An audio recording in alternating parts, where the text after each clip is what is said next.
انا جبت هنا هو كيلو من البسارية، غسلناها كويس جدا وشلنا الراس ودبلناها. وهنا هو دي الذرة وفي حطيناها. طب انت دبلتيها بايه؟ دبلتها بشوية من الملح وحبة من الكمون وسنة صغيرة جدا من الثوم، وقلبناها في قلب بعضها.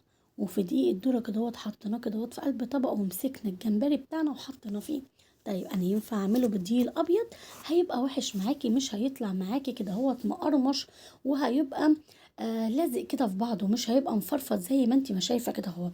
يعني حتى لو انت الجمبري بتاعك لازق كده في بعضه شويه زي ما انت ما شايفه كده هوت، اول ما بتحطيه في دقيق الذره بتلاقي كل واحده بعدت عن اختها. اهم حاجه ان انت في مصفى وتصفي بزوايد الذره خالص.